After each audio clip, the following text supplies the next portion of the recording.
Puspa Bande, saya aktivis agraria, saya dari Sulawesi Tengah. Saya ingin sampaikan kepada kawan-kawan semua, konflik agraria di Indonesia yang sudah akut saat ini dari rejim ke rejim, konflik agraria yang terus bertambah di berbagai tempat di Indonesia, dan rakyat selalu menjadi pihak yang dikalahkan. Dari berbagai catatan organisasi-organisasi penggiat agraria mencatatkan ratusan konflik agraria di Indonesia, di berbagai tempat di Indonesia, dan rakyat terpinggirkan dari konflik-konflik tersebut. Konflik-konflik yang melibatkan corporate yang difasilitasi oleh negara dengan berbagai lisensi yang dikeluarkan untuk memuluskan jalannya aktivitas merampas ruang hidup rakyat, dan lisensi yang terbit tersebut difasilitasi oleh negara juga kaitan erat dengan berbagai regulasi yang dikeluarkan oleh negara yang memudahkan corporate merampas ruang hidup rakyat. Dan itu terjadi di berbagai tempat di Indonesia. Di Kabupaten Banggai sendiri misalnya, yang paling dekat dengan wilayah di mana kami bekerja, bagaimana corporate bergerak di bidang perkebunan kelapa sawit, merampas hidup rakyat, merampas hutan, yang kemudian negara melakukan pembiaran atas hal-hal tersebut, sehingga kemudian banyak sekali di berbagai tempat di Indonesia rakyat berjuang mempertahankan hak atas sumber-sumber kehidupannya. Bagaimana kita lihat kemudian konflik yang terjadi di mana-mana, baik dari sektor pertambangan maupun perkebunan kelapa sawit di Indonesia. Saya ingat beberapa waktu lalu bagaimana kemudian perkebunan, satu sektor yang namanya perkebunan kelapa sawit itu melakukan aktivitas perkebunannya di dalam kawasan hutan. Dan secara Indonesia dalam catatan Gakum KLHK itu ada 2,6 perusahaan-perusahaan kelapa sawit merambah di dalam kawasan hutan. Dan itu dari tahun ke tahun, dari rejim ke rejim terus. Itu 10-15 tahun terakhir. Di mana negara melakukan pembiaran terhadap proses ini gitu. Ada jutaan hektar kawasan hutan itu dibabat oleh corporate dengan kemudian dinamai sebagai aktivitas ilegal. Hampir saja kemudian dari proses ini kita tidak melihat bagaimana negara melakukan penegakan hukum atas aktivitas perusahaan tersebut. Tapi ketika rakyat yang berhadapan dengan corporate, ketika rakyat harus mempertahankan hak ruang hidupnya, rakyat harus berakhir di penjara. Dan itu saya kira bukan lagi menjadi sesuatu hal yang ditutupi, tapi terbuka secara publik, bagaimana kemudian rakyat miskin, bagaimana rakyat dikriminalisasi atas mempertahankan atas sumber-sumber agraria. Saat ini saya aktif di Front Rakyat Advokasi Sawit Sulawesi Tengah, salah satu organ yang dibentuk, yang dibuat untuk merespon berbagai kasus-kasus petani yang berhadapan dengan corporate, terutama yang corporate bergerak di bidang perkebunan kelapa sawit. Front Rakyat Advokasi Sawit ini terbentuk semenjak tahun 2009 ketika kami melakukan advokasi terhadap petani yang berada di Kabupaten Banggai, Sulawesi Tengah, di mana petani di sana berhadapan dengan hak guna usaha perkebunan skala besar PT Kurnia Luk Sejati yang merampas ruang hidup rakyat. Dan di sanalah kemudian kami melakukan satu proses bersama rakyat, melakukan pengorganisasian rakyat di 10 desa kala itu. Dan memang saat itu tidak mudah karena rakyat yang ada di sana sangat ketakutan berhadapan dengan pemodal ini. Karena beberapa dalam catatan kami ada beberapa masyarakat yang kemudian dikriminalisasi begitu saja oleh perusahaan ini. Dan itu kemudian menjadi tantangan bagi kami dan saya dan kawan-kawan untuk melakukan pengorganisasian rakyat di sana. Di 10 desa kami membangun organisasi-organisasi rakyat untuk memulai satu proses perlawanan terhadap perusahaan ini yang dengan sewenang-wenang melakukan perampasan ruang hidup rakyat.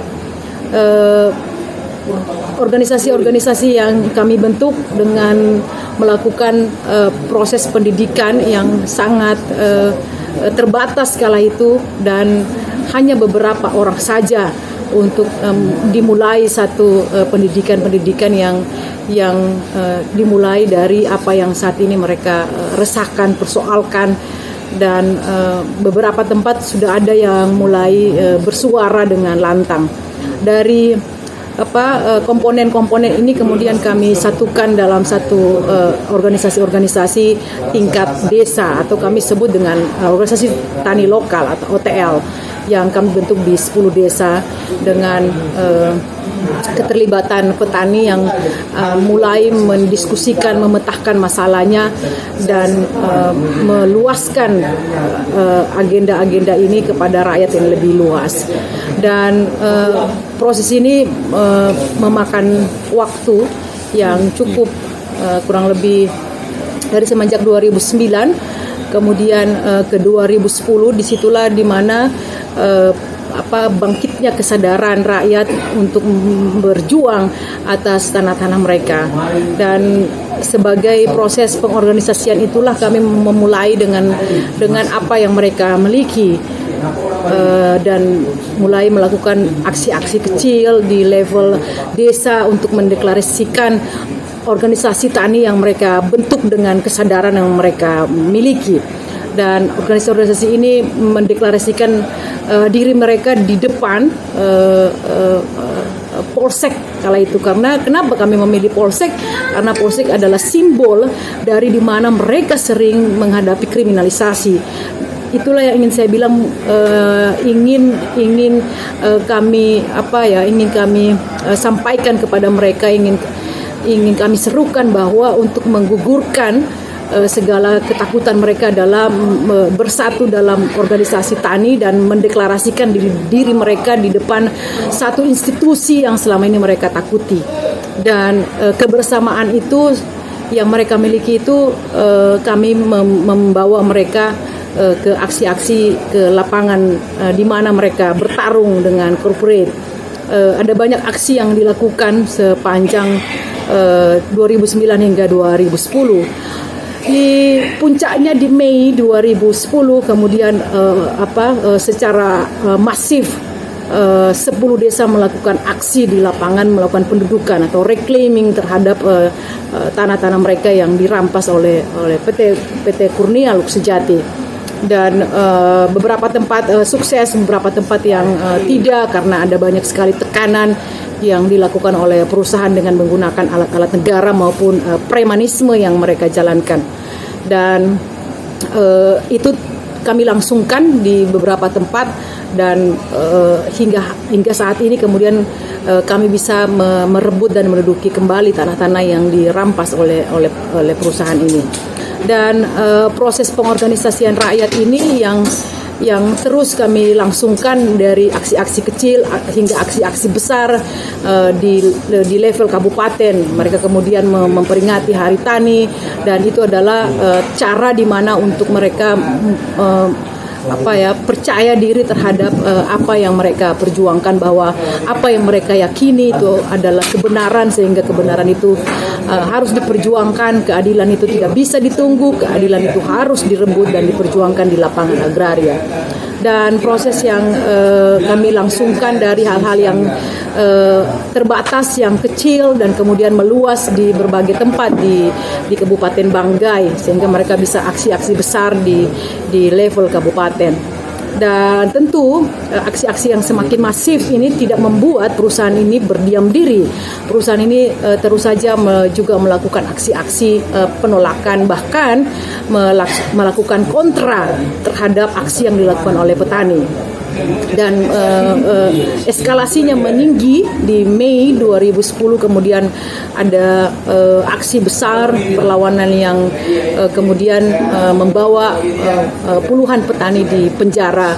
Kala itu petani berlawanan dengan perusahaan dan aparat TNI saat itu dan polisi, yang dimana membackup kerja aktivitas perusahaan di lapangan. Dan aksi perlawanan itu membawa puluhan petani bersama-sama saya saat itu kemudian berhadapan dengan hukum.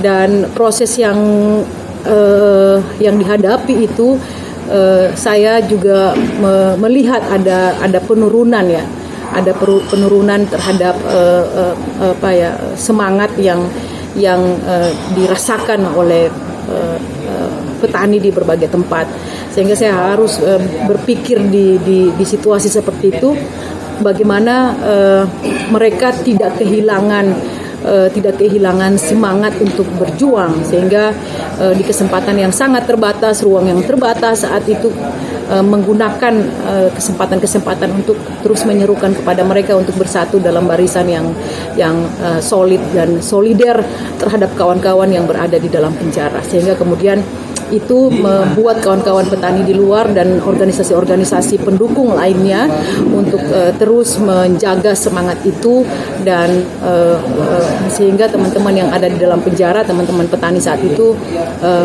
meyakini dan apa yang saat ini mereka perjuangkan itu diteruskan oleh kawan-kawan yang saat itu berada di luar. Hingga saat ini apa yang saya lakukan bersama kawan-kawan petani adalah mendorong ekonomi mereka. Salah satu yang kemudian hingga saat ini masih aktif adalah koperasi yang digagas oleh kelompok perempuan yang ada di sana, dan meningkatkan produksi komoditas hasil-hasil pertanian di tanah yang kita rebut, dengan membuat berbagai macam produk-produk yang bisa mereka hasilkan, menambah ekonomi atau income terhadap pendapatan mereka. Hingga saat ini, baik berada di produk di beras dan lain sebagainya yang saat ini masih terus aktif dikerjakan oleh teman-teman organisasi petani yang ada di Kabupaten Banggai. Dan saat ini saya juga aktif di tempat lain. Salah satunya adalah yang cara bekerjanya berbeda dengan cara bekerja yang ada di Kabupaten Banggai. Dengan Kabupaten Banggai saya bekerja dengan kawan-kawan petani secara lebih luas dengan serikat-serikat tani. Dan di tempat ini, yaitu di Kabupaten Sigi, saya bekerja bersama pemerintah Kabupaten Sigi, yang dimana memang bupatinya sangat progresif dan mendudukkan agenda rakyat, terutama agenda petani, untuk berada atau menjadi program prioritas di masa kepemimpinan pemerintahan Kabupaten Sigi. Dan prioritas itu terlihat dari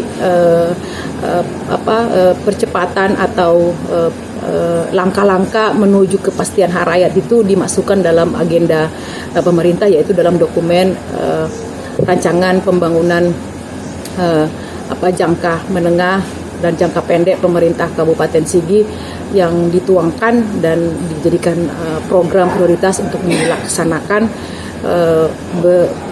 berdasarkan atau berskala kabupaten. Jadi tidak berdasarkan case, tapi berdasarkan kabupaten, di mana berbagai pendekatan atau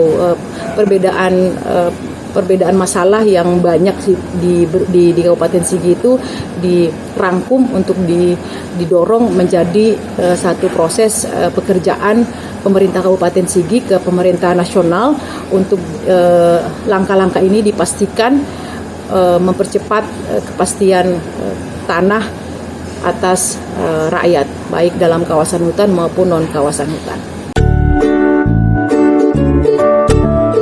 Presiden Joko Widodo menerbitkan Perpres 88 tahun 2017 tentang penyelesaian penguasaan tanah dalam kawasan hutan. Dan ini salah satu regulasi yang di mana rakyat bisa mengajukan tanah-tanah yang selama ini diklaim oleh negara untuk dipastikan haknya. Tentu proses ini tidak mudah ya. Proses ini tidak mudah. Kenapa? Karena belajar dari pengalaman Kabupaten Sigi, ternyata semangat dari Perpres 88 ini adalah menyelesaikan haknya atas kepentingan rakyat, tapi dalam proses teknis menetapkan tanah-tanah ini itu menjadi berbeda karena paradigma yang dipakai oleh KLHK sendiri adalah pendekatan kawasan hutan, dan ini tentu dua hal yang berbeda. Satu kepentingannya adalah penyelesaian right-nya atau haknya, yang satu kepentingannya adalah kawasan hutannya. Nah, ini kemudian Perpres ini tidak efektif untuk menyelesaikan penguasaan rakyat atas tanah. Ini yang saya kira yang paling bisa dilihat bagaimana kemudian Kabupaten Sigi menjadi contoh yang paling terang untuk melihat bahwa Perpres ini mengalami kelemahan dalam memastikan hak rakyat. Belum lagi bagaimana karena ini difasilitasi oleh pemerintah kabupaten, Perpres ini memberikan ruang di mana tanah-tanah rakyat ini didukung atau difasilitasi atau diajukan oleh pemerintah kabupaten. Itu bisa terjadi jika bupatinya itu melakukan langkah-langkah percepatan atau melakukan langkah-langkah memastikan tanah rakyat. Nah, pertanyaannya adalah bagaimana kemudian pemerintah daerah lain yang jika pemimpin politiknya atau dalam hal ini bupati tidak merespon kepentingan rakyat ini. Nah, ini yang menjadi hambatan di Perpres 88 ini. Sehingga bagi petani atau komunitas atau organisasi-organisasi petani yang memiliki konflik interest dengan pemerintah kabupaten misalnya, itu tidak mendapatkan ruang di Perpres 88 ini, sehingga Perpres 88 ini banyak mengalami kelemahan dalam memastikan tanah-tanah rakyat. Sehingga memang menurut saya Perpres 88 ini harus dikoreksi untuk kepentingan kepastian hak, karena motivasi Perpres 88 ini dan kehendak atau keinginan dari Presiden Joko Widodo ini adalah memastikan tanah-tanah rakyat, dan Perpres 88 ini tidak cukup mengakomodir kepentingan hak tadi, karena kalau dilihat dari regulasinya demikian. Belum lagi dengan soal teknis penyelesaiannya yang masih berbeda di level menterinya dalam hal ini Menteri LHK dan kepentingan rakyat di mana penyelesaian hak. Dan ini menjadi pergesekan yang saya kira ini harus diselesaikan dan dibuat langkah atau dikoreksi oleh Presiden Joko Widodo. Dan itu dalam rangka penyelesaian haknya. Bagaimana dengan konflik-konflik yang berhadapan dengan corporate?